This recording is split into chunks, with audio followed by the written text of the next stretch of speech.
बिस्मिल्लाहिर्रहमानिर्रहीम। मैं हूं मुनव्वर सत्ती। आज के इस वीडियो में हम 3 मौज़ूआत पर बात करेंगे। एक, इमरान खान साहब के केसेस का अजमाली जायज़ा लेंगे। दूसरा, इमरान रियाज खान के हवाले से आज एक अच्छी खबर सुनने को मिली है। और तीसरा, हम चौधरी परवेज़ इलाही साहब के जो रिमांड, हैरत अंगेज़ रिमांड दिया गया है, उस पर बात करेंगे। इमरान खान साहब के हवाले से पहली बात तो यह है कि इमरान खान साहब अब कैदी नंबर 804 नहीं रहे, क्योंकि कैदी नंबर जो अलाट किया जाता है वो सज़ा याफ्ता मुजरम को अलाट किया जाता है। और इमरान खान साहब सज़ा मातली के बाद अब चूँकि मुजरम नहीं रहे, उनके केसेस जो है वो अंडर ट्रायल है, वो अंडर ट्रायल मुलज़म की हैसियत से अब जेल में कैद है। लिहाजा वो कैदी नंबर 804 का जो टैग था वो उनसे हट गया है और अब वो एक अंडर ट्रायल मुलज़म है और उम्मीद की जाती है कि वो बाकी केसेस में भी बरी हो जाए। दूसरी जो आज इमरान रियाज खान साहब के हवाले से बड़ी दिलचस्प और अच्छी डेवलपमेंट सामने आई है, वो इमरान रियाज खान साहब के वकील मियां अली इशफाक साहब ने अदालत से बाहर आके लोगों के साथ उसको शेयर भी किया है। उन्होंने बताया है कि जब कोर्ट की प्रोसीडिंग शुरू होनी थी तो उनको एक इंतहाई अहम कॉल मौसूल हुई, जिसमें हौसला अफजा बात थी उनकी ज़िंदगी, सेफ्टी और राय के हवाले से। तो जब अदालत के सामने लाहौर हाई कोर्ट में पंजाब पुलिस के आईजी साहब का मौक़िफ़ ये था कि कुछ अच्छी खबरें आ रही हैं, लिहाजा 2 हफ्ते का हमें वक्त दे दिया जाए ताकि इमरान रियाज खान का जो गुमशुदगी का मामला है इसको हल किया जा सके। इस पर अदालत ने उनको 2 हफ्ते का तो वक्त नहीं दिया, लेकिन 1 हफ्ते का वक्त दिया है। मियां अली इशफाक का कहना है कि इमरान रियाज खान के हवाले से हमने उनको बताया है कि जो ये अहम कॉल आई है और इसमें जो हमें खबर सुनाई गई है इसकी तस्दीक होना ज़रूरी है कि वो किस हद तक ऑथेंटिक है।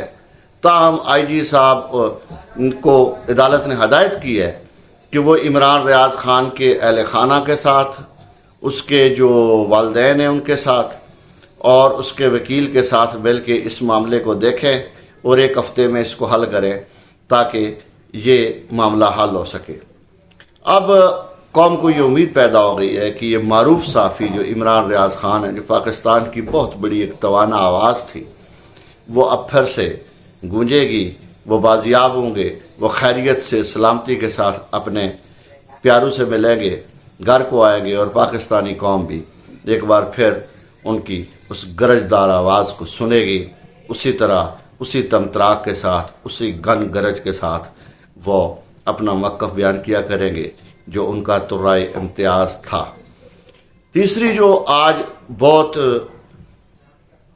पाकिस्तानियों के लिए शर्मनाक है कि वो ये रहा कि इस केस को सुन के उनके सर शर्म से झुक जाएंगे कि चौधरी परवेज़ इलाही साहब को आज इंसदाद दहशतगर्दी की खुसूसी अदालत ने 2 रोज़ा पुलिस के रिमांड पर एक ऐसे केस में दिया जिसमें वो लाहौर में मौजूद थे, यानी जुडिशल कम्प्लेक्स अमला केस में।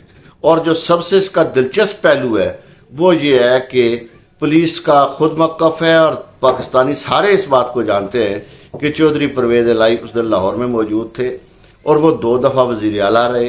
वो बड़ा जाना पहचाना चेहरा है, वो पाकिस्तान की सियासत का एक बड़ा नाम है और उनको गिरफ्तारी की गई नामालूम मुलज़मान में। और आज अदालत ने जब उनको कहा कि भाई आपने इस मुलज़म को नामालूम के खाने में कैसे रखा, अगर ये मुजरम था तो ये तो नामी ग्रामी नाम था, इसको तो नाम रखा जा सकता था। और फिर अमूमन कहा जा रहा है कि वो उस दिन इस्लामाबाद में मौजूद ही नहीं थे। तो पुलिस के जो शर्मनाक सा मौक़िफ़ था वो आप सुनकर आपको हंसी आ जाएगी कि वो ये था कि हमें मुखबर ने बताया है कि इन्होंने गाड़ियाँ और डंडे फराम किए और शायद ये खुद भी मौजूद थे। और इस बात पे अदालत ने उनको 2 रोज़ा जिस्मानी रिमांड पे दे दिया। कानून तो अंधा होता है, अगर जज भी काने हो जाए तो इस मुल्क से इंसाफ का क्या बनेगा, जबकि इस्लाम की रियासत की असास ही यही है, وہ اسلام کی بنیادیں ہوں، اس کا کوئی سیکولرزم معاشرے میں ہو، کسی سوشلسٹ معاشرے میں ہو، کوئی کیپٹلزم کا معاشرہ ہو، کوئی دنیا کی کوئی سوسائٹی ہو، وہ اس دور جدید میں اس بات پر متفق ہیں کہ ریاست انصاف کے بغیر قائم نہیں رہ سکتی، معاشرہ انصاف کے بغیر قائم نہیں رہ سکتا۔ تو جو پچھلے ایک ماہ میں پاکستان کی جوڈیشری سے پاکستان کے عوام کو جو گھٹن ہوئی، جو پاکستان کے عوام کو مایوسی ہوئی، اس سے لوگ اپنے مستقبل سے مایوس ہو رہے ہیں۔